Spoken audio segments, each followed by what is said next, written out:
Hey guys, I'm Colin. I'm an alcoholic. Thank you for letting me speak. Never done a Zoom speaker meeting before, so it's pretty cool. Yeah, I did want to start off by giving a little backstory. I was born in Georgia, raised in Georgia. When I was young, I was like the pretty run of the mill, like white picket fence family. I had a lot of friends growing up. We had a lot of neighbors that I was friends with. Well, as I like would got older, as everyone does, I just eventually kind of I was probably like I remember being 5 years old and just being so like separated from everyone else. I started being kind of a weird kid, which is harder to admit for me that I didn't feel very normal when I was a kid, and I didn't feel very like a part of me and my neighbors were always hanging out, but I was always away from them. I don't know. It's The older I got, I just kind of started straying away from more and more society and started like isolating myself in my room. And I'm going to try to keep all this somewhat shorter. I remember being like 10 years old and having like the first real thing happening to me that kind of started affecting me was my mom was diagnosed with ovarian cancer.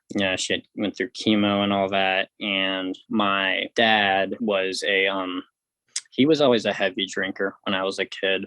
He worked full time, of course, and he had to support my family. And my family consisted of my mom, my dad, and I have two younger brothers who are twins.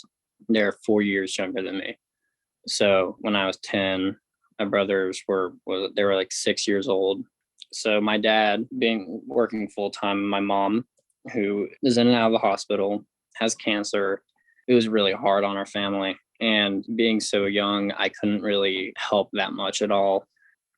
I just kind of kept doing my isolating thing. And my mom got sicker, and my dad wasn't around when I was staying with our neighbors, and I was staying with my grandparents. I was staying with, my friends. My brothers were in like daycare, and it was really sad. I didn't see my mom much. I didn't see my dad much. I didn't really know what my dad was doing. I didn't really know where my mom was. Like a year later, after that, I remember it was right after my birthday. I went home and my mom was there and my grandparents were there and my dad was there, and they seemed very happy, which was weird because I hadn't seen our whole family in like one room in, a year since my mom had cancer. And, they were like, my mom's cancer free, right? I didn't really understand it still as much as I do now. And I also understand why what happened to me when I was younger happened to me because of the situation. My dad very quickly after that started working a lot more. They're business owners; they own their own business, so they are always at work. And they're in the restaurant industry and wedding industry, so they're out there working till 4 in the morning. My mom started getting better. Nothing really changed though.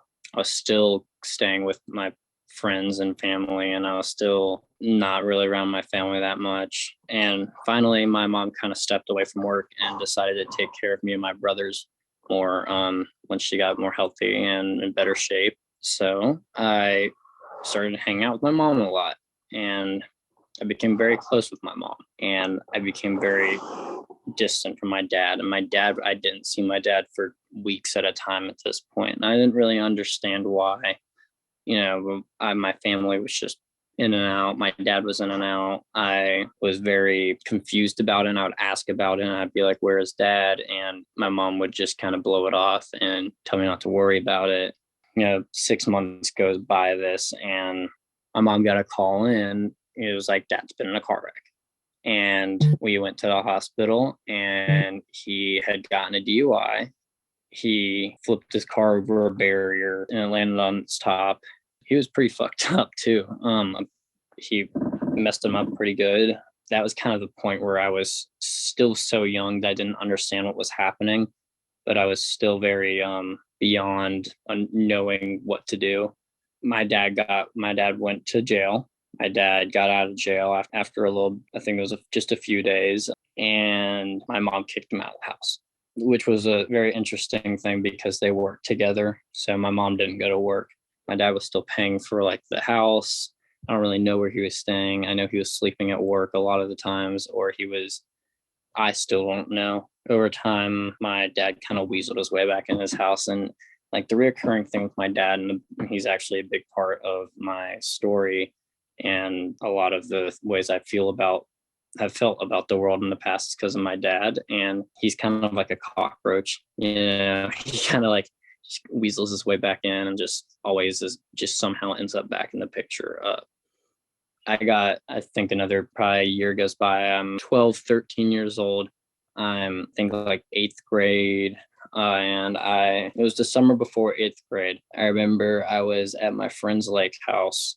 Everything was kind of normal before that. I was at my friend's lake house, just going up there to have fun.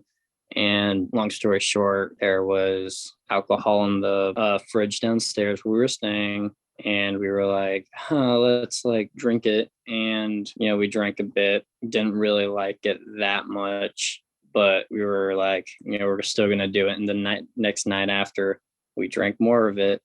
And that's kind of where it started for me. And I didn't black out. I didn't go do some crazy shit that like just kind of scarred me from it. It just was super like, I was just chilling on the couch downstairs. And that was kind of like, oh, this is cool. I felt cool. And I felt like, my friend was laughing and he thought it was like the coolest thing ever. And next morning, friend's mom catches us. We go back home. They tell my parents. And my parents surprisingly didn't care at all. So at the time also, we were living in this house and we were renting out the basement, but it was completely closed off. It was kind of like a duplex stacked on top of each other. And the people that were renting out the basement was just mom and her son. And everyone knows that, her son sells all these, like, I want to stay away from talking about drugs and stay more on alcohol, but he would sell a lot of drugs and alcohol to younger kids. And my parents knew that. Everyone knew that. And, the older I was in school at this point, and I was outside in our backyard, and he was outside smoking some stuff, and he was drinking, and he had like this huge, like 40, like just sitting there, like just sitting in his recliner, like outside. And I went up to him and I asked him for some, and he of course gave me some, and I didn't know what to do with any of it. And I just went inside, pull up my laptop. I looked up on YouTube what to do, and I went from there. And there was a point right there where I like, this is sick. My parents don't care that I drank. My parents my parents are cool with me doing all this. I'm like, I'm gonna do it. And I did do it.